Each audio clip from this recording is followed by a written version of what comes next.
My song Nostalgia and Sand was removed from Spotify a few weeks ago for fake streams, but now finally it's back.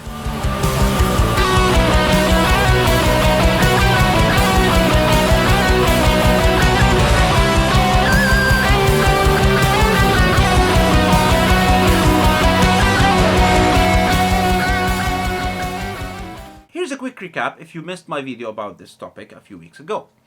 So, beginning of February, I discovered that my song Nostalgia and Sand, which are released on the 1st of January, was removed from Spotify because it was added to a playlist called chong.live. Whatever the fuck it is. Okay? And this is a playlist that plays bots and stuff, so you get bot streams and all that shit, and it's, of course, it leads to a takedown because of Spotify strict policy, and it's normal because you should not be paying for streams. You should have organic streams. I really never ever promoted my music through that, and I know this fact, but it was added against my will by some asshole, and it ended up being flagged and taken down.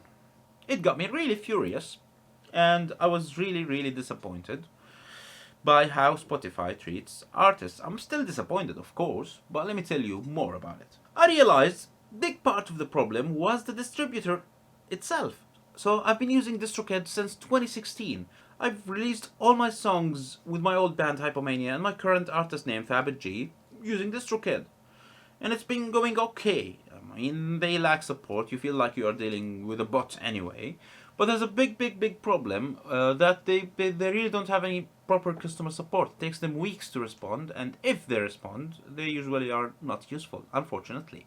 Although I was a big supporter for Distrokid when it began. It was a really nice idea, a nice business model. You pay a fixed fee per year and you upload your music. So it's okay for me until this shit happened and my song was taken down. And I realized that big part of the problem was probably Distrokid because I used their wheel of playlist thing, which is like it's like a jackpot. I don't know what you call it. Not a jackpot. What do you call it? Fuck.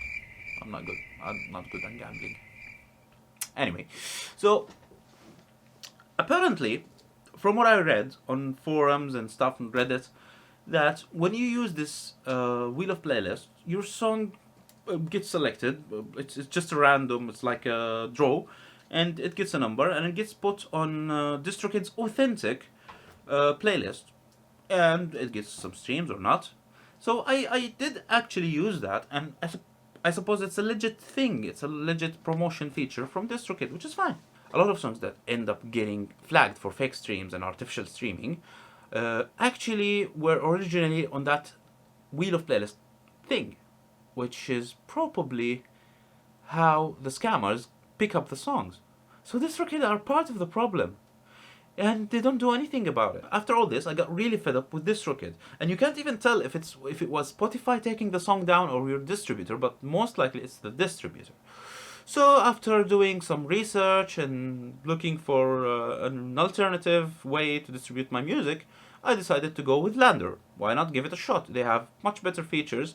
Their initial price might be a little bit more expensive, so I got a special promotion code using a link from my YouTube video, and I paid 35 euros or almost $40 per year just for the first year for the Distribution Pro plan, and for the next year it's gonna be 45 something. But you don't pay anything else. That's it. That's all. I'm not promoting LANDR. I have still to discover their features, but I'm gonna tell you about it a little bit, how I found them, and so far how it's been going. And yeah, that's the thing. You don't pay anything else. And if you post a cover song, which is something I've been avoiding for a long time with Distrokid, because if you need to release a cover song, you have to pay for each song per year about $10. I don't know how much. You have to pay every year for them, and it doesn't make any sense if you're not getting a lot of streams. Okay, so with LANDR, actually, if you release a cover song through them, which I intend to do, if you haven't checked my latest video on the Witcher's Song of the Sword Dancer cover, I made it into a really cool metal cover. You should check it out. It should be here or here somewhere. Yeah, I'm thinking about releasing it as an audio using LANDR. You only pay $15 euros. I speak in euros, sorry, because I live in France. But yeah, you pay 15 something for it, and it's just a one-time fee. They get you the license, and that's it. So it's not a huge risk to pay for it every year.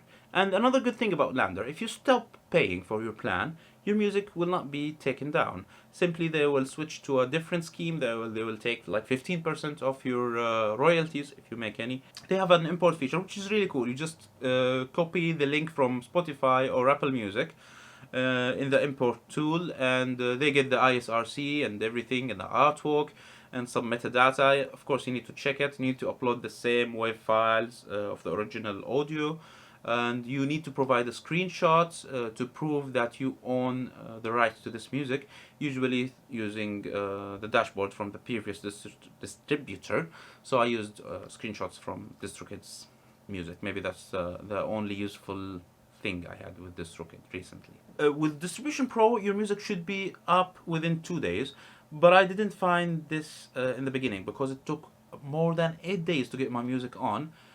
I suppose because it's being imported, it's not like releasing a fresh song, it's already released music, and maybe because I'm a new user. But actually, after reaching out to them, sending them a couple of emails to the LANDR support team, they were quite responsive and quite helpful. I really liked it so far. At least you get proper human beings responding to you, not some chatbot or some shit. Chatbot. That's ironic, you know, we're talking about bots and artificial streaming. So, meanwhile, while waiting for that, I decided to try to talk to Spotify for artists for the support. So I raised the ticket. He responded to me very quickly. He said, yes, I understand your music was taken down for artificial streams. I will do my best to help you. So that was nice. But a few minutes later, he just confirmed that, yes, the song was flagged for significant artificial streams. They were not really helpful, but I appreciate that at least they responded quickly. So this is nice. They didn't offer any appeal. Instead, they just told me to talk to my distributor, which I know is fruitless. Fruitless? Fruitless, I guess. Futile. Anyway. So the crazy part was that when I migrated Nostalgia and Sand to LANDR and just hoped for the best, it reappeared in Spotify, which confirms that it was Distrokid who took down the song, not Spotify. Because I was wondering if Spotify will still reject the song or not, but they did not. So apparently it was Distrokid.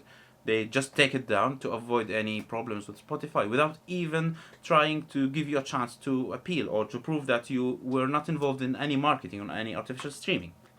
So, what did I learn from this experience?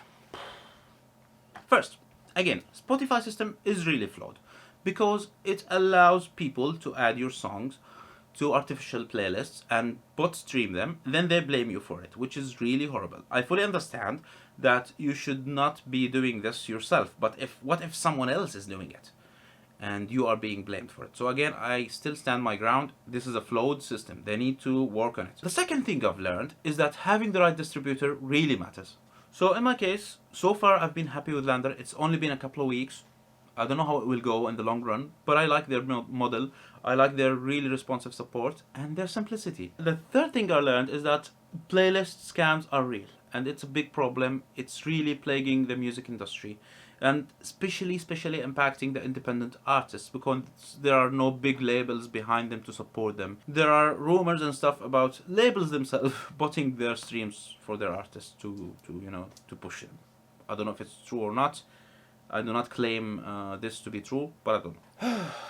At the end of the day, I'm really glad that my song is back because I believe it really deserves to be out there and it deserves to be listened to. If you ever had a song removed, or if you are an indie musician, please drop a comment below. Let me know if you ever faced something like that before. Let's be realistic. All streaming platforms, they are not fair to musicians and they don't have our backs, you know. They pay pennies for streams, but whatever, it's okay. Check out Bandcamp if you want to support artists and be directly in contact with them. That's a really cool feature. Also here on YouTube, please check, subscribe, listen to the music, share it with your friends, comment on the videos. Would be really nice to support each other as musicians and as fans of the music. If you still want to hear Nostalgia in Sand and my other music on Spotify, thankfully it's back. Spotify, Apple Music, everywhere else. The choice is yours. Thank you very much for watching.